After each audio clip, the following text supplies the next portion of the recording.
Hi all welcome to C T Samagra. ഇന്നത്തെ topic 10ാം ക്ലാസ്സിലെ 6ാമത്തെ ചാപ്റ്ററായ social സയൻസിലെ 6ാമത്തെ ചാപ്റ്ററായ സ്വാതന്ത്ര്യത്തിനായുള്ള ബഹുജന മുന്നേറ്റം എന്ന ചാപ്റ്ററിലെ തേർഡ് പോർഷനാണ്, കണ്ടിന്യൂഷനാണ് വായിക്കുന്നത്.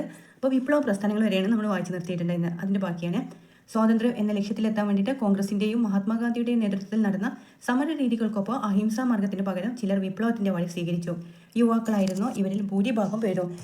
വിപ്ലവ പ്രസ്ഥാനങ്ങൾ രൂപീകരണത്തിന് കാരണമായത് റഷ്യൻ വിപ്ലവത്തിന്റെ വിജയം, നിസ്സഹകരണ സമരം പാതി വഴിയിൽ അവസാനിച്ചത്, അതൊക്കെയായിരുന്നു വിപ്ലവ പ്രസ്ഥാനത്തിന്റെ രൂപീകരണത്തിന് കാരണമായത്. റഷ്യൻ വിപ്ലവത്തിന്റെ വിജയവും നിസ്സഹകരണ സമരം പാതി വഴിയിൽ അവസാനിപ്പിച്ചതാണ്. ഹിന്ദുസ്ഥാൻ റിപ്പബ്ലിക്കൻ അസോസിയേഷൻ എന്ന വിപ്ലവ സംഘടന രൂപം കൊണ്ടത് ഏത് വർഷമാണ്? 1924 ഹിന്ദുസ്ഥാൻ റിപ്പബ്ലിക്കൻ അസോസിയേഷൻ എന്ന വിപ്ലവ സംഘടന രൂപം കൊണ്ടത് 1924. ഓക്കെ, നെക്സ്റ്റ് ആണ് ആയുധങ്ങൾ വാങ്ങാൻ പണം കണ്ടെത്താനായിട്ട് 1925 ഓഗസ്റ്റ് 9 വിപ്ലവകാരികൾ ഉത്തർപ്രദേശിലെ ലക്നൌവിനടുത്ത് കാക്കോരിയിൽ വെച്ച് 8 ഡൗൺ ട്രെയിൻ തടഞ്ഞ് റെയിൽവേയുടെ പണം കൈക്കലാക്കി. നിരവധി പേര് ഈ കേസിൽ അറസ്റ്റിലായി. രാംപ്രസാദ് ബിസ്മിൽ, അഷ്ഫഖുല്ല ഖാൻ, രാജേന്ദ്ര ലാഹിരി, റോഷൻ സിംഗ് എന്നിവർക്ക് ഈ കേസിൽ വധശിക്ഷ നൽകി. 4 പേരെ ആൻഡമാൻ ദ്വീപിലേക്ക് നാടുകടത്തുകയും 17 പേര് തടവ് ശിക്ഷ ലഭിക്കുകയും ചെയ്തു. അപ്പോൾ വിപ്ലവകാരികൾക്ക് പണം കണ്ടെത്താൻ വേണ്ടിയിട്ട് റെയിൽവേയുടെ പണം കൈക്കലാക്കാൻ വിപ്ലവകാരികൾ ശ്രമിച്ച സംഭവം ഏതാണ്? അത് ഉത്തർപ്രദേശിലെ കാക്കോരി സംഭവമാണ്. കാക്കോരി സംഭവം നടന്ന ഡേറ്റ് എന്നാ? 1925 ഓഗസ്റ്റ് 9 കാക്കോരി സംഭവം നടന്നത്. ആയുധങ്ങൾ വാങ്ങാൻ പണം കണ്ടെത്താനായിട്ട് വിപ്ലവകാരികൾ ഉത്തർപ്രദേശിലെ ലക്നൌവിനടുത്തുള്ള കാക്കോരിയിൽ വെച്ച് തടഞ്ഞ തീവണ്ടി ഏതാണ്? 8 ഡൗൺ തീവണ്ടിയാണ്. 8 ഡൗൺ തീവണ്ടിയാണ്. കാക്കോരി കേസ് വധശിക്ഷ ലഭിച്ച നേതാക്കൾ ആരൊക്കെയായിരുന്നു? രാംപ്രസാദ് ബിസ്മിൽ, അഷ്ഫഖുല്ല ഖാൻ, രാജേന്ദ്ര ലാഹിരി, റോഷൻ സിംഗ്. രാംപ്രസാദ് ബിസ്മിൽ, അഷ്ഫഖുല്ല ഖാൻ, രാജേന്ദ്ര ലാഹിരി ആൻഡ് റോഷൻ സിംഗ് ആണ്. 4 പേരെ ആൻഡമാൻ ദ്വീപിലേക്ക് നാടുകടത്തുകയും 17 പേര് തടവ് ശിക്ഷ ലഭിക്കുകയും ചെയ്തു. Hindustan socialist Republican association next പറയുന്നത് രൂപീകരിച്ചത് ഭഗത് സിംഗും കൂട്ടരും ഹിന്ദുസ്ഥാൻ സോഷ്യലിസ്റ്റ് റിപ്പബ്ലിക്കൻ അസോസിയേഷൻ രൂപീകരിച്ചത് 1928. കാക്കോരി സംഭവത്തെ തുടർന്ന് തിരിച്ചടി നേരിട്ട വിപ്ലവ പ്രവർത്തനങ്ങൾ വീണ്ടും ശക്തമായത് ഭഗത് സിംഗിന്റെ നേതൃത്വത്തിലായിരുന്നു. അപ്പം ഭഗത് സിംഗും കൂട്ടരും ഹിന്ദുസ്ഥാൻ സോഷ്യലിസ്റ്റ് റിപ്പബ്ലിക്കൻ അസോസിയേഷൻ രൂപീകരിച്ചത് 1928. ഭഗത് സിംഗിന്റെ നേതൃത്വത്തിൽ വിപ്ലവകാരികൾ നടത്തിയ 2 പ്രധാന പ്രവർത്തികളാണ് ലാലാ ലജ്പത് റായിയുടെ മരണത്തിലേക്ക് നയിച്ച ലാത്തി ചാർജിൽ പങ്കാളിയായ സാൻഡേഴ്സൺ എന്ന പോലീസ് ഉദ്യോഗസ്ഥനെ വെടിവെച്ച് കൊല്ലുകയും കേന്ദ്ര നിയമനിർമ്മാണ സഭയിലേക്ക് ബോംബെറിയുകയും ചെയ്തു. അപ്പോൾ ഭഗത് സിംഗിന്റെ നേതൃത്വത്തിലും വിപ്ലവകാരികൾ നടത്തിയ 2 പ്രധാന പ്രവർത്തികളാണ് ലാലാ ലജ്പത് റായിയുടെ മരണത്തിലേക്ക് നയിച്ച ലാത്തി ചാർജിൽ പങ്കാളിയായ സാൻഡേഴ്സിനെ വെടിവെച്ച് കൊല്ലുകയും കേന്ദ്ര നിയമനിർമ്മാണ സഭയിലേക്ക് ബോംബെറിയുകയും ചെയ്തു. ഭഗത് സിംഗ്, രാജ്ഗുരു, സുഖ്ദേവി എന്നീ ധീര വിപ്ലവകാരികളെ വിവിധ കേസുകളിൽ വിചാരണയ്ക്ക് ശേഷം തൂക്കിലേറ്റിയത് 1931 മാർച്ച് 23 1931 മാർച്ച് 23. ഓക്കെ, നെക്സ്റ്റ് ആണ് പാർലമെന്റിൽ ബോംബേറുമായി പറയാം. 1929 ഏപ്രിൽ 8 കേന്ദ്ര നിയമനിർമ്മാണ സഭയിലേക്ക് ബോംബെറിഞ്ഞത് ഭഗത് സിംഗും BK ദത്തുമാണ്. 1929 ഏപ്രിൽ 8 കേന്ദ്ര നിയമനിർമ്മാണ സഭയിലേക്ക് ബോംബെറിഞ്ഞത് ഭഗത് സിംഗും BK ദത്തുമാണ്. പൗരാവകാശങ്ങൾക്ക്, പ്രത്യേകിച്ച് തൊഴിലാളികളുടെ അവകാശങ്ങളെ ഹനിക്കുന്ന public safety bill, trade dispute act എന്നിവ പാസ്സാക്കുന്നതിനെതിരെയായിരുന്നു ബോംബെറിഞ്ഞത്. പൗരാവകാശങ്ങൾക്ക്, പ്രത്യേകിച്ച് തൊഴിലാളികളുടെ അവകാശങ്ങളെ ഹനിക്കുന്ന public safety bill, trade dispute act എന്നിവ പാസ്സാക്കുന്നതിനെതിരെയായിരുന്നു ബോംബെറിഞ്ഞത്. ആർക്കെങ്കിലും അപായം സൃഷ്ടിക്കാത്ത രീതിയിലായിരുന്നു പ്രവൃത്തി. അവിടെ വലിച്ചെറിഞ്ഞ ലഘുലേഖയിൽ ഇപ്രകാരം രേഖപ്പെടുത്തിയിരുന്നു: ബധിരരുടെ ചെവികൾ തുറപ്പിക്കാനാണ്, ആരെയും കൊല്ലാനല്ല. ഓക്കെ, ഭഗത് സിംഗിന്റെ ആഹ്വാനമാണ്. 1931 യുവ രാഷ്ട്രീയ പ്രവർത്തകർക്കുള്ള സന്ദേശത്തിൽ ഭഗത് സിംഗ് ഇങ്ങനെ പറഞ്ഞു: ഫലത്തിൽ ഞാനൊരു ഭീകരവാദിയായാണ് പ്രവർത്തിച്ചത്. എന്നാൽ ഞാനൊരു ഭീകരവാദിയല്ല. എനിക്ക് സമാഹരിക്കാവുന്ന മുഴുവൻ ശക്തിയും എടുത്ത് ഞാൻ പ്രഖ്യാപിക്കുന്നു: ഞാൻ ഒരു ഭീകരപ്രവർത്തകനല്ല. ഒരുപക്ഷെ എൻ്റെ രാഷ്ട്രീയ പ്രവർത്തനത്തിൻ്റെ തുടക്കത്തിൽ കുറച്ച് നാളൊഴിച്ച് ഞാൻ അങ്ങനെ ആയിരുന്നിട്ടില്ല. അത്തരം രീതികളിലൂടെ നമുക്ക് ഒരു നേട്ടവും കൈവരിക്കാനില്ലെന്ന് എനിക്ക് ഉറപ്പുണ്ട്. മതവർഗീയത ദേശീയ പ്രസ്ഥാനത്തിനും രാഷ്ട്രത്തിനും നേരെ ഉയർത്തുന്ന അപകടത്തെപ്പറ്റിയും ഭഗത് സിംഗ് ബോധവാനായിരുന്നു. കോളനിവൽക്കരണം പോലെ തന്നെ അപകടമാണ് മതവർഗീയതയെന്നും അദ്ദേഹം ഓർമ്മിപ്പിച്ചു. ബംഗാളിലെ വിപ്ലവകാരികളെ ചിറ്റഗോങ്ങിലെ ആയുധപുര കൊള്ളയടിച്ചതിന് നേതൃത്വം നൽകിയത് സൂര്യസെന്നാണ്. അക്കാലത്ത് വിപ്ലവ പ്രവർത്തനങ്ങളിൽ ബംഗാളിലും സജീവമായിരുന്നു. സൂര്യസെന്നിന്റെ നേതൃത്വത്തിലാണ് വിപ്ലവകാരികൾ ചിറ്റഗോങ്ങിലെ ആയുധപുര കൊള്ളയടിച്ചത് ഭരണകൂടത്തെ ഞെട്ടിച്ചു. വിപ്ലവ പ്രസ്ഥാനങ്ങളിലെ സ്ത്രീകളുടെ പങ്കാളിത്തം ശ്രദ്ധേയമായിരുന്നു. പ്രീതി ലതാ വധേർക്കർ, കൽപ്പന ദത്ത്, ബീനാദാസ് എന്നിവർ ഇതിൽ പ്രധാനികളായിരുന്നു. അപ്പോൾ ബംഗാളിലെ വിപ്ലവകാരികൾ ചിറ്റഗോങ്ങിലെ ആയുധപുര കൊള്ളയടിച്ചത് നേതൃത്വം നൽകിയതാരായിരുന്നു? അത് സൂര്യസെന്നാണ്. വിപ്ലവ പ്രസ്ഥാനങ്ങളിലെ പ്രധാന വനിതാ നേതാക്കളാണ് Preeti Lata Waddedar, Kalpana Dutt, Bina Das. Preeti Lata Waddedar, Kalpana Dutt and Bina Das. Okay, next ആണ് കോൺഗ്രസ് സോഷ്യലിസ്റ്റ് പാർട്ടി. CSP, കോൺഗ്രസ് സോഷ്യലിസ്റ്റ് പാർട്ടി. കോൺഗ്രസിനുള്ളിൽ തന്നെയുള്ള സോഷ്യലിസ്റ്റ് ആശയങ്ങളോട് ആഭിമുഖ്യമുള്ളവർ ചേർന്നായിരുന്നു കോൺഗ്രസ് സോഷ്യലിസ്റ്റ് പാർട്ടി രൂപീകരിച്ചത്. കോൺഗ്രസ് സോഷ്യലിസ്റ്റ് പാർട്ടിയുടെ രൂപീകരണത്തിലേക്ക് നയിച്ചത് 1917 റഷ്യൻ വിപ്ലവത്തിന്റെ വിജയവും സോഷ്യലിസ്റ്റ് ആശയങ്ങളുടെ പ്രചാരണവുമാണ്. കോൺഗ്രസ് സോഷ്യലിസ്റ്റ് പാർട്ടിയുടെ രൂപീകരണത്തിലേക്ക് നയിച്ചത് 1917 റഷ്യൻ വിപ്ലവത്തിന്റെ വിജയവും സോഷ്യലിസ്റ്റ് ആശയങ്ങളുടെ പ്രചാരണവുമാണ്. ആദ്യത്തെ സെക്രട്ടറി ജയപ്രകാശ് നാരായണനാണ്. കോൺഗ്രസ് സോഷ്യലിസ്റ്റ് പാർട്ടിയുടെ ആദ്യത്തെ സെക്രട്ടറി ജയപ്രകാശ് നാരായണനാണ്. പാർട്ടിയുടെ ലക്ഷ്യം എന്ന് പറഞ്ഞാൽ മുതലാളിത്തത്തെയും ജന്മിത്തത്തെയും എതിർത്ത് ഒരു സോഷ്യലിസ്റ്റ് സമൂഹം സ്ഥാപിക്കുക എന്നതാണ് പാർട്ടിയുടെ ലക്ഷ്യം. കർഷകരെയും തൊഴിലാളികളെയും സംഘടിപ്പിച്ചുകൊണ്ട് അവരുടെ പ്രശ്നങ്ങൾ ചർച്ചയാക്കാൻ കോൺഗ്രസ് സോഷ്യലിസ്റ്റ് പാർട്ടിക്ക് കഴിഞ്ഞു.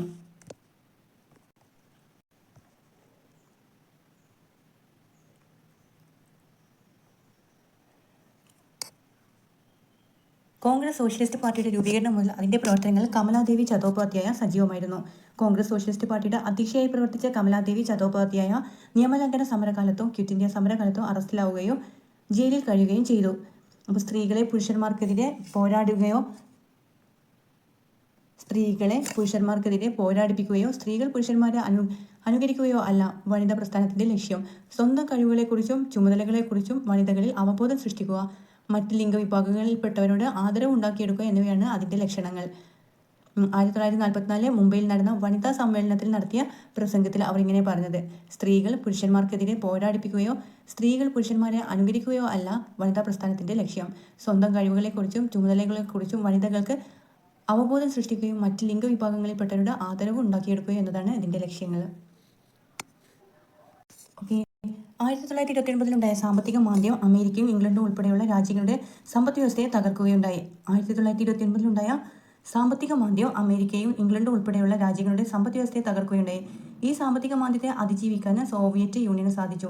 സോവിയറ്റ് സമ്പദ് വ്യവസ്ഥ ശക്തമായി നിലനിന്നത് സോഷ്യലിസത്തിലേക്ക് ആളുകളെ ആകർഷിക്കാൻ കാരണമായി. അപ്പോൾ 1929 സാമ്പത്തിക മാന്ദ്യം അമേരിക്കയും ഇംഗ്ലണ്ടും തമ്മിലുള്ള ഉൾപ്പെടെയുള്ള രാജ്യങ്ങളുടെ സമ്പദ് വ്യവസ്ഥയെ തകർക്കുകയുണ്ടായി. ഈ സാമ്പത്തിക മാന്ദ്യത്തെ അതിജീവിക്കാനാണ് സോവിയറ്റ് യൂണിയന് സാധിച്ചു. സോവിയറ്റ് സമ്പദ് വ്യവസ്ഥ ശക്തമായി നിലനിന്നത് സോഷ്യലിസത്തിലേക്ക് ആളുകളെ ആകർഷിക്കാൻ കാരണമായി. നെക്സ്റ്റ് ആണ് കാർഷിക മുന്നേറ്റങ്ങൾ. സ്വാതന്ത്ര്യ സമരത്തെ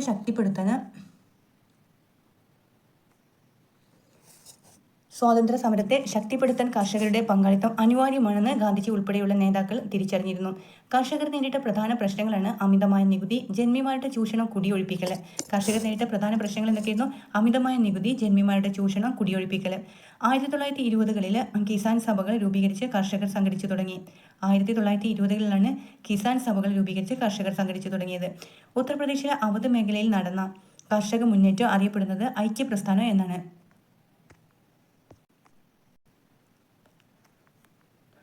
അപ്പോൾ ഉത്തർപ്രദേശിലെ അവധ് മേഖലയിൽ നടന്ന കർഷക മുന്നേറ്റം അറിയപ്പെടുന്ന എൻ്റെ പേരിലാണ് ഐക്യപ്രസ്ഥാനം എന്നാണ്. 1936 അഖിലേന്ത്യാ കിസാൻ സഭ രൂപീകരിച്ചത് കർഷക പ്രസ്ഥാനങ്ങളുടെ ചരിത്രത്തിലെ നാഴികക്കല്ലായിരുന്നു. 1936 അഖിലേന്ത്യാ കിസാൻ സഭ രൂപീകരിച്ചത്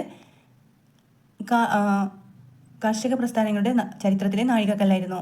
1940കളിൽ നടന്ന കർഷക സമരങ്ങൾ സ്വാതന്ത്ര്യമെന്ന ലക്ഷ്യത്തിലേക്ക് എത്തുന്നതിന് സഹായിച്ച പ്രധാന ഘടകമായിരുന്നു.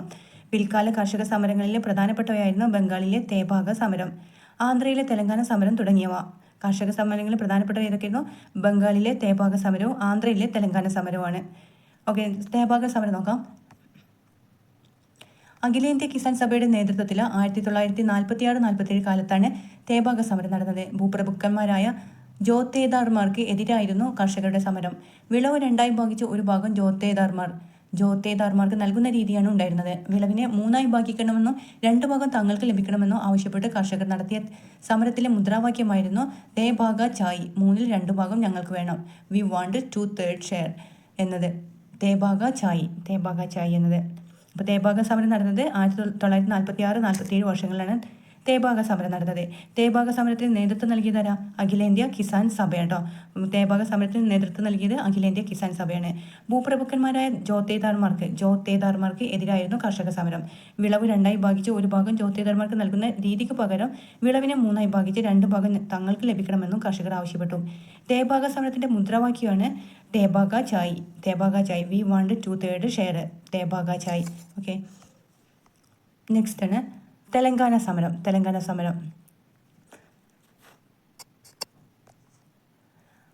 നാട്ടുരാജ്യമായിരുന്ന ഹൈദരാബാദിൽ ഉൾപ്പെട്ട തെലങ്കാന മേഖല 1946 മുതൽ 1951 വരെയുള്ള കാലത്ത് വലിയൊരു കർഷക സമരത്തിന് വേദിയായി. തെലങ്കാനയിലെ കർഷകർ ഭൂവുടമകളായിരുന്ന ദേശ്മുഖന്മാരുടെയും ജാഗീർദാർമാരുടെയും ക്രൂരമായ ചൂഷണങ്ങൾക്ക് വിധേയമായിരുന്നു. ഭൂപ്രഭുക്കന്മാർക്ക് സംരക്ഷണം നൽകിയ നൈസാം ഭരണാധികാരികൾക്കെതിരെയുള്ള കർഷകരുടെ മുന്നേറ്റമാണ് തെലങ്കാന സമരം. കർഷകർ നേരിട്ട പ്രധാന പ്രശ്നങ്ങളാണ് കുടിയൊഴിപ്പിക്കൽ, നിർബന്ധിത വേല, അടിമപ്പണി. സമരത്തെ നയിച്ചത് KP സുന്ദരയ്യ, ബാസവ പുന്നയ്യ, C. രാജേശ്വര റാവു. തെലങ്കാന സമരത്തെ നയിച്ചത് KP സുന്ദരയ്യ, ബാസവ പുന്നയ്യ, C. രാജേശ്വര റാവു. നാട്ടുരാജ്യമായിരുന്ന ഹൈദരാബാദിൽ ഉൾപ്പെട്ട തെലങ്കാന മേഖല 1946 മുതൽ 51 വരെയുള്ള കാലത്ത് വലിയൊരു കർഷക സമരത്തിന് വേദിയായിരുന്നു. തെലങ്കാനയിലെ കർഷകർ ഭൂവുടമകളുമായിരുന്ന ദേശ്മുഖന്മാരുടെയും ജാഗീർദാർമാരുടെയും ക്രൂരമായ ചൂഷണങ്ങൾക്ക് വിധേയമായിരുന്നു. ഭൂപ്രഭുക്കന്മാർക്ക് സംരക്ഷണം നൽകിയ നൈസാം ഭരണാധികാരികൾക്കെതിരെയുള്ള കർഷകരുടെ മുന്നേറ്റമാണ് തെലങ്കാന സമരം. കർഷകർ നേരിട്ട പ്രധാന പ്രശ്നങ്ങളാണ് കുടിയൊഴിപ്പിക്കൽ, നിർബന്ധിത വേല, അടിമപ്പണി.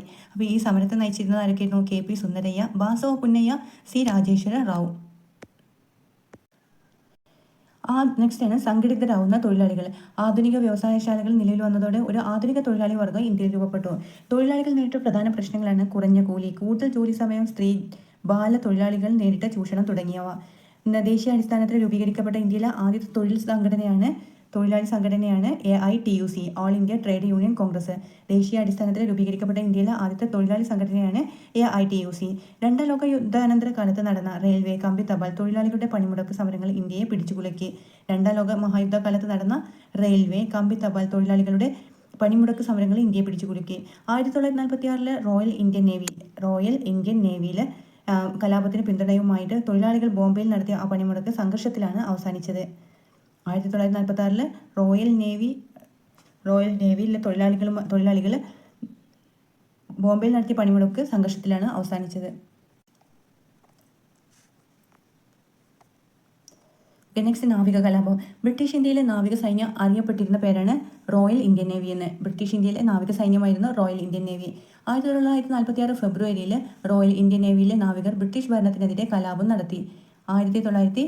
1946 ഫെബ്രുവരി 18 മുംബൈയിലെ തൽവാർ എന്ന കപ്പലിൽ ആരംഭിച്ച കലാപം RIN കലാപം എന്നറിയപ്പെടുന്നു. കലാപകാരികൾ ബ്രിട്ടീഷ് പതാകകൾ അഴിച്ചുമാറ്റി പകരം കോൺഗ്രസ്, കമ്മ്യൂണിസ്റ്റ്, മുസ്ലിം ലീഗ് പാർട്ടികളുടെ പതാകകൾ ഉയർത്തി. മറ്റ് നാവിക കേന്ദ്രങ്ങളിലേക്ക് വ്യാപിച്ച കലാപത്തെ സൈനിക ശക്തി ഉപയോഗിച്ചാണ് അടിച്ചമർത്തിയത്. അപ്പോൾ ബ്രിട്ടീഷ് ഇന്ത്യയിലെ നാവിക സൈന്യം അറിയപ്പെട്ടിരുന്ന പേരെന്താണ്? റോയൽ ഇന്ത്യൻ നേവി എന്നാണ്. റോയൽ ഇന്ത്യൻ നേവിയിലെ നാവികർ ബ്രിട്ടീഷ് ഭരണത്തിനെതിരെ കലാപം ആരംഭിച്ചത് 1946 ഫെബ്രുവരി 18 1946 ഫെബ്രുവരി 18 മുംബൈയിലാണ് റോയൽ ഇന്ത്യൻ നേവിയിലെ നാവികർ ബ്രിട്ടീഷ് ഭരണത്തിനെതിരെ കലാപം ആരംഭിച്ചത്. ഡേറ്റ് ഇമ്പോർട്ടൻ്റ് ആണ്. നാവിക കലാപത്തിൻ്റെ ഡേറ്റ് എന്നാണ് 1946 ഫെബ്രുവരി 18. കലാപം ആരംഭിച്ച കപ്പലാണ് തൽവാർ. കലാപം ആരംഭിച്ച കപ്പൽ ഏതാണ്? തൽവാറാണ്. നാവിക കലാപം അറിയപ്പെട്ടിരുന്ന മറ്റൊരു പേരാണ് RIN കലാപം. നാവിക കലാപം അറിയപ്പെടുന്ന മറ്റൊരു പേരാണ് RIN കലാപം. കലാപകാരികൾ ബ്രിട്ടീഷ് പതാകകൾ അഴിച്ചുമാറ്റി പകരം കോൺഗ്രസ്, കമ്മ്യൂണിസ്റ്റ്, മുസ്ലിം ലീഗ് പാർട്ടികളുടെ പതാക ഉയർത്തി. മറ്റ് നാവിക കേന്ദ്രങ്ങളിലേക്ക് വ്യാപിച്ച കലാപത്തെ സൈനിക ശക്തി ഉപയോഗിച്ചാണ് അടിച്ചമർത്തിയത്. ഓക്കെ, നെക്സ്റ്റ് ആണ് ബ്രിട്ടീഷ് ഭരണകാലത്ത് ഇന്ത്യയിലെ കർഷകരും തൊഴിലാളികളും നേരിട്ട പ്രശ്നങ്ങളും അതിനെതിരെയുള്ള അവരുടെ പ്രതിഷേധങ്ങളും പ്രതികരണങ്ങളും ഉൾക്കൊള്ളുന്ന ഡിജിറ്റൽ പ്രസന്റേഷൻ തയ്യാറാക്കി ക്ലാസ്സിൽ അവതരിപ്പിക്കുക. ഓക്കെ, ബ്രിട്ടീഷുകാർ ഇന്ത്യ വിടുക. രണ്ടാം ലോക മഹായുദ്ധം അവസാനിച്ചതോടെ ഇന്ത്യയുടെ പിന്തുണ ബ്രിട്ടന് അനിവാര്യമായി മാറുകയും ഇതിനായിട്ട് സർ സ്റ്റാഫോർഡ് ക്രിപ്സ് ഇന്ത്യയിലെത്തി. ഇന്ത്യയിലെ നേതാക്കന്മാരുമായി ചർച്ചയിലൂടെ അനുനയിപ്പിക്കുന്നതിൽ സ്റ്റാഫോർഡ് ക്രിപ്സ് പരാജയപ്പെട്ടു. അപ്പോൾ രണ്ടാം ലോക യുദ്ധം അവസാനിച്ചതോടെ ഇന്ത്യയുടെ പിന്തുണ ബ്രിട്ടന് അനിവാര്യമായി മാറുകയും ഇതിനായിട്ട് സർ സ്റ്റാഫോർഡ് ക്രിപ്സ് ഇന്ത്യയിലെത്തുകയും ചെയ്തു. ഇന്ത്യയിലെ നേതാക്കന്മാരെ ചർച്ചയിലൂടെ അനുനയിപ്പിക്കുന്നതിൽ സ്റ്റാഫോർഡ് ക്രിപ്സ് പരാജയപ്പെട്ടു. ഇതിനെ തുടർന്ന് ഗാന്ധിജിയുടെ നേതൃത്വത്തിൽ ആരംഭിച്ച അവസാനത്തെ ബഹുജന സമരമാണ് ക്വിറ്റ് ഇന്ത്യ സമരം. ഗാന്ധിജി ഉൾപ്പെടെയുള്ള നേതാക്കൾ ജയിലിലായിട്ടും സമരം രാജ്യം മുഴുവൻ വ്യാപിച്ചു. വിദ്യാർത്ഥികളും യുവജനങ്ങളും തൊഴിലാളികളും സ്ത്രീകളുമെല്ലാം സമരത്തെ ഏറ്റെടുത്ത് മുന്നോട്ട് കൊണ്ടുപോയി. പോസ്റ്റ് ഓഫീസുകൾ, കമ്പി തപാൽ ഓഫീസുകൾ, റെയിൽവേ സ്റ്റേഷനുകൾ എന്നിവ ആക്രമിക്കപ്പെട്ടു. ക്വിറ്റ് ഇന്ത്യ സമരകാലത്ത് ഒളിവിൽ നിന്ന് സമരം നയിച്ച നേതാക്കളാണ് ജയപ്രകാശ് നാരായൺ, റാം മനോഹർ ലോഹ്യ, അരുണ ആസിഫ് അലി, സുചേത കൃപലാനി. ക്വിറ്റ് ഇന്ത്യ സമരകാലത്ത് ഒളിവിൽ നിന്ന് സമരം നയിച്ച നേതാക്കൾ ആരൊക്കെയാണ്? ജയപ്രകാശ് നാരായൺ, അരുണ ആസിഫ് അലി, റാം മനോഹർ ലോഹ്യ, സുചേത കൃപലാനി. ബോംബെ നഗരത്തിൽ നിന്ന് രഹസ്യമായിട്ട് സംപ്രേഷണം ചെയ്ത കോൺഗ്രസ് റേഡിയോ വഴി നേതാക്കന്മാർ സമരക്കാരോട് സംസാരിച്ചിരുന്നു. സമരം പലയിടത്തും ആക്രമണങ്ങളിൽ എത്തിയപ്പോഴും അക്രമങ്ങളെ അപലപിക്കാൻ ഗാന്ധിജി തയ്യാറായില്ല.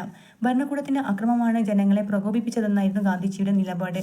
അക്രമത്തെ അപലപിക്കണമെന്ന സർക്കാരിന്റെ നിർബന്ധത്തിന് വഴങ്ങാതെ ഗാന്ധിജി ജയിലിൽ 21 ദിവസത്തെ നിരാഹാരം പ്രഖ്യാപിച്ചു. ഗാന്ധിജിയെ മോചിപ്പിക്കണമെന്നാവശ്യപ്പെട്ട് അന്തർദേശീയ പത്രങ്ങൾ രംഗത്തു വന്നു. എന്നാൽ എല്ലാറ്റിനെയും അതിജീവിച്ച ഗാന്ധിജി നിരാഹാരവ്രതം പൂർത്തിയാക്കി. ക്വിറ്റ് ഇന്ത്യ സമരത്തിന്റെ പ്രാധാന്യം എന്തായിരുന്നു? സ്വാതന്ത്ര്യം എന്നത് അടിയന്തര ലക്ഷ്യമാക്കി മാറ്റി. അധികാര കൈമാറ്റം അനിവാര്യമായി. 1942 ഓഗസ്റ്റ് 8 മുംബൈയിൽ നടന്ന ബഹുജന സമ്മേളനത്തെ അഭിസംബോധന ചെയ്ത് ഗാന്ധിജി നടത്തിയ പ്രസംഗത്തിലെ ഒരു ഭാഗമാണ് ഇതാ ഒരു കൊച്ചു മന്ത്രം ഞാൻ നിങ്ങൾക്ക് തരുന്നു. ഇത് നിങ്ങൾ ഹൃദയത്തിൽ പതിപ്പിക്കണം. ഓരോ ശ്വാസത്തിലും അതിന് ആവിഷ്കാരം നൽകണം. മന്ത്രം ഇതാണ്: പ്രവർത്തിക്കുക അല്ലെങ്കിൽ മരിക്കുക. Do or die. നാം ഒന്നുകിൽ ഇന്ത്യയെ സ്വതന്ത്രമാക്കും, അല്ലെങ്കിൽ ആ ശ്രമത്തിൽ മരിക്കും. സ്ഥിരമായ അടിമത്തം കാണാൻ നമ്മൾ ജീവനോടെ ബാക്കിയാവില്ല. 1942 ഓഗസ്റ്റ് 8 മുംബൈയിൽ നടന്ന ബഹുജന സമ്മേളനത്തിന് അഭിസംബോധന ചെയ്ത് ഗാന്ധിജി നടത്തിയ പ്രസംഗങ്ങളിലെ ഭാഗമാണത്.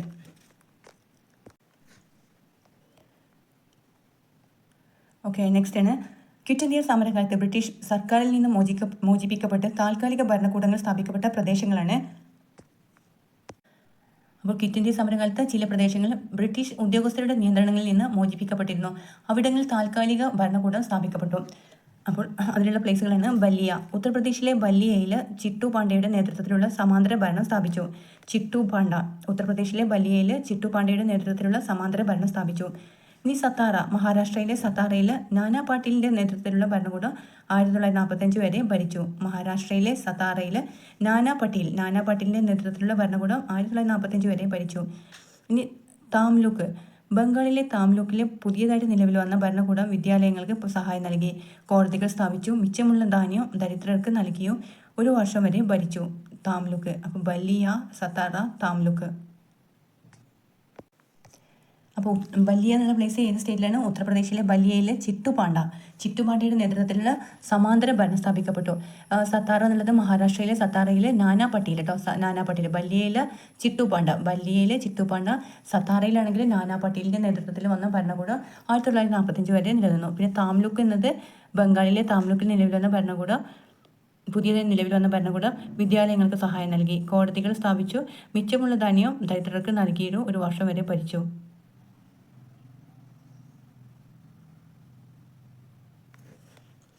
ഓക്കെ, നെക്സ്റ്റ് ആണ് ഇത്രയും കിട്ടിയില്ലേ?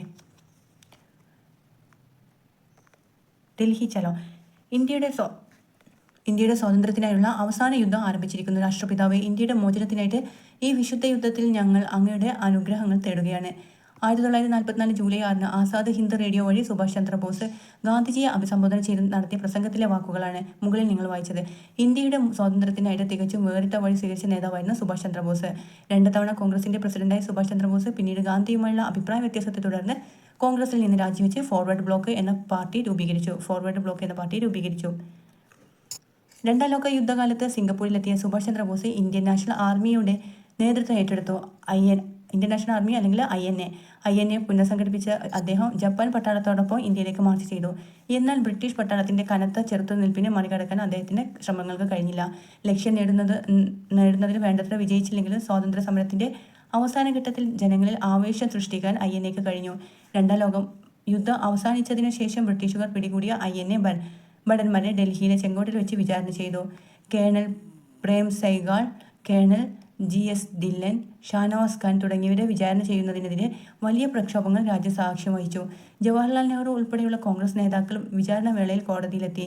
ദേശദ്രോഹികളല്ല ദേശാഭിമാനികൾ എന്ന പേരിൽ ലഘുലേഖകൾ പ്രചരിപ്പിക്കപ്പെട്ടു. യുദ്ധാനന്തര കാലത്ത് ബ്രിട്ടീഷ് ഭരണകൂടം നേരിട്ട ഏറ്റവും വലിയ വെല്ലുവിളിയായിരുന്നു ഐ.എൻ.എ ഭടന്മാരുടെ വിചാരണക്കെതിരെ നടന്ന ഈ പ്രക്ഷോഭങ്ങൾ.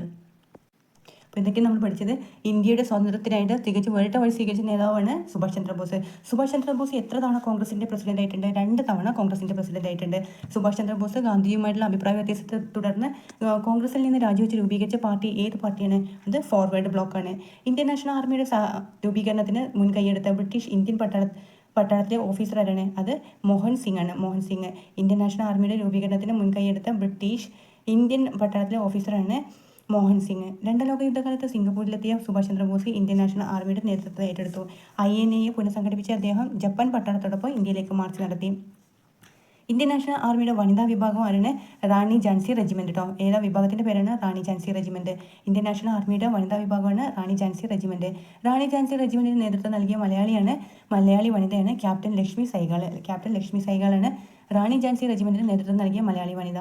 INA പ്രവർത്തിക്കുകയും ബ്രിട്ടീഷുകാർ പിടികൂടി തൂക്കിലേറ്റിയ മലയാളിയായ സ്വാതന്ത്ര്യ സമര സേനാ നേതാവാണ് വക്കം അബ്ദുൽ ഖാദർ മൗലവി.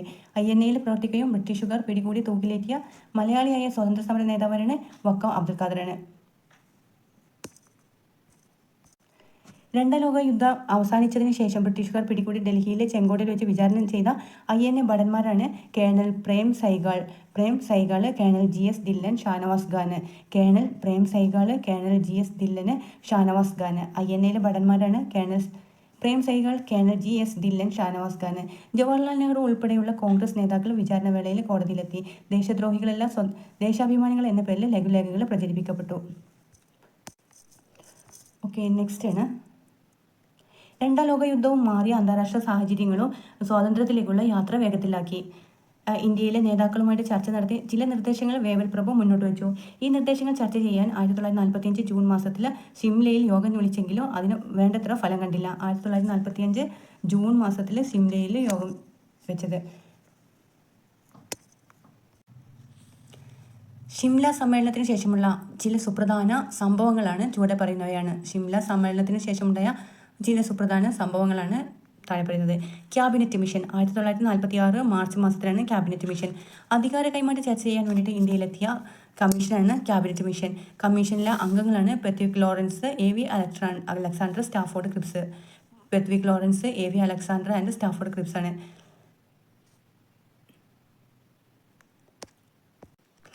അപ്പോൾ ക്യാബിനറ്റ് മിഷൻ ഇന്ത്യയിലെത്തിയ 1946 മാർച്ചിലാണ്. അധികാര കൈമാറ്റം ചർച്ച ചെയ്യാൻ വേണ്ടിയിട്ട് ഇന്ത്യയിലെത്തിയ കമ്മീഷനാണ് ക്യാബിനറ്റ് മിഷൻ. കമ്മീഷനിലെ അംഗങ്ങളാണ് Stafford Cripps, Pethick Lawrence, AV Alexander.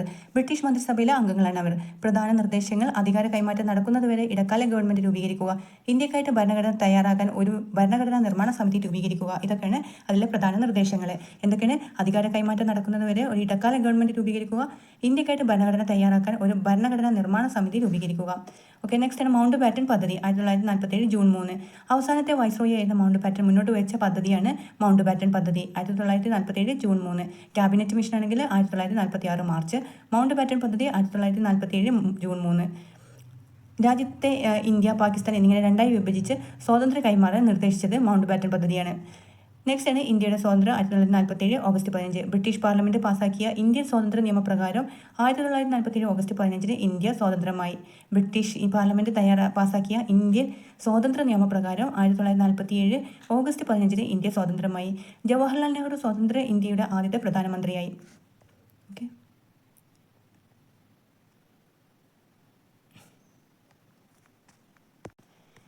India independent bill നോക്കാം. ഇന്ത്യയുടെ സ്വാതന്ത്ര്യവുമായിട്ട് ബന്ധപ്പെട്ട് ബ്രിട്ടീഷ് പാർലമെന്റ് അംഗീകരിച്ച ബില്ലാണ് ഇന്ത്യ ഇൻഡിപെൻഡൻസ് ബില്ലിൽ ഒപ്പുവെച്ച ബ്രിട്ടീഷ് രാജാവാണ് ജോർജ് ആറാമൻ രാജാവ് ഇന്ത്യ ഇൻഡിപെൻഡൻസ് ബില്ല് അംഗീകരിച്ചത് 1947 ജൂലൈ 18 വെള്ളിയാഴ്ച. 1947 ജൂലൈ 18 വെള്ളിയാഴ്ചയാണ്. ഇന്ത്യ ഇൻഡിപെൻഡൻസ് ബില്ലിൽ അംഗീകരിക്കുമ്പോഴുള്ള ബ്രിട്ടീഷ് പ്രധാനമന്ത്രി ക്ലെമന്റ് ആറ്റ്ലി. ഇന്ത്യ ഇൻഡിപെൻഡൻസ് ബില്ലിനോടൊപ്പം അംഗീകരിക്കപ്പെട്ട മറ്റ് ബില്ലുകളാണ് south metropolitan gas bill, the Felixstowe pier bill, freedom at midnight എന്ന പുസ്തകം രചിച്ചതാരാണ്? Dominique Lapierre and Larry Collins. അപ്പോൾ ഇന്ത്യൻ സ്വാതന്ത്ര്യ സമരവുമായി ബന്ധപ്പെട്ടുള്ള ബ്രിട്ടീഷ് പാർലമെന്റ് അംഗീകരിച്ച ബില്ലാണ് ഇന്ത്യ ഇൻഡിപെൻഡൻസ് ബില്ല്. ഇതിൽ ഒപ്പുവെച്ച ബ്രിട്ടീഷ് രാജാവാണ് ഇന്ത്യ ഇൻഡിപെൻഡൻസ് ബില്ലിൽ ഒപ്പുവെച്ച ബ്രിട്ടീഷ് രാജാവാണ് ജോർജ് ആറാമൻ രാജാവ്. ഇന്ത്യ ഇൻഡിപെൻഡൻസ് ബില്ല് അംഗീകരിച്ച ഡേറ്റാണ് 1947 ജൂലൈ 18 വെള്ളിയാഴ്ചയാണ്. ആ സമയത്തുള്ള ബ്രിട്ടീഷ് പ്രധാനമന്ത്രിയാണ് ക്ലെമന്റ് ആറ്റ്ലി. ഇന്ത്യ ഇൻഡിപെൻഡൻസ് ബില്ലിനോടൊപ്പം അംഗീകരിച്ച മറ്റ് ബില്ലുകളാണ് south metropolitan gas bill, the Felixstowe pier bill. Next ഒരു ബുക്കാണ് ഫ്രീഡം അറ്റ് മിഡ്നൈറ്റ് എന്ന പുസ്തകം രചിച്ചത് ഡൊമിനിക് ലാപിയറും ലാറി കൊളിൻസ് ആൻഡ് ഡൊമിനിക് ലാപിയറാണ്. ഇന്ത്യ ഇൻഡിപെൻഡൻസ് ബില്ല് പാസാക്കിയ ബ്രിട്ടീഷ് പാർലമെന്റ് സഭയാണ് പ്രഭുസഭ എന്നറിയപ്പെടുന്ന ഉപരിസഭ. പ്രഭുസഭയാണ് ഇന്ത്യ ഇൻഡിപെൻഡൻസ് ബില്ല് പാസാക്കിയ ബ്രിട്ടീഷ് പാർലമെന്റിന്റെ സഭയാണ് പ്രഭുസഭ. 1947 ജൂലൈ 18 ബ്രിട്ടീഷ് പാർലമെന്റിൽ മൂന്നാമതായി പാസാക്കപ്പെട്ട ബില്ലാണ് India independence bill. House of കോമൺസിൽ നിന്നുള്ള 30 അംഗ സംഘത്തിന് നേതൃത്വം നൽകിയതായിരുന്നു അത് ക്ലെമന്റ് ആറ്റ്ലിയാണ്. ഇന്ത്യൻ സ്വാതന്ത്ര്യ സമരം മുന്നോട്ട് വെച്ച മൂല്യങ്ങളാണ് അഹിംസ, ജനാധിപത്യം, ദേശീയ ഐക്യം, മതേതരത്വം, ബഹുസ്വരത, സാമൂഹിക നീതി, സാമൂഹിക സ്വയം പര്യാപ്തത. അപ്പോൾ ഇന്ത്യൻ സ്വാതന്ത്ര്യ സമരം മുന്നോട്ട് വെച്ച മൂല്യങ്ങൾ എന്തൊക്കെയാണ്? ആധുനിക ലോകം സാക്ഷ്യം വഹിച്ച ഏറ്റവും വലിയ ജനകീയ പ്രസ്ഥാനങ്ങളിൽ ഒന്നായിരുന്നു ഇന്ത്യൻ സ്വാതന്ത്ര്യ സമരം. വർഷങ്ങൾ നീണ്ടുനിന്ന ബ്രിട്ടീഷ് വിരുദ്ധ സമരം എക്കാലത്തും ചില മൂല്യങ്ങൾ ഉയർത്തിപ്പിടിച്ചിരുന്നതായി കാണാം. അഹിംസ, ജനാധിപത്യം, ദേശീയ ഐക്യം, മതേതരത്വം, ബഹുസ്വരത, സാമൂഹിക നീതി, സാമ്പത്തിക സ്വയം പര്യാപ്തത എന്നിവ ഇന്ത്യൻ സ്വാതന്ത്ര്യ സമരം മുന്നോട്ട് വെച്ച മൂല്യങ്ങൾ ചിലതാണ്. ഈ മൂല്യങ്ങളെ ഉയർത്തിപ്പിടിച്ചുകൊണ്ടാവണം രാഷ്ട്ര നിർമ്മാണത്തിന് നമ്മൾ ഓരോരുത്തരും പങ്കാളികളാവേണ്ടത്. ഇത്രയാണ് ഈ ചാപ്റ്റർ ഉള്ളത്. Okay, thank you.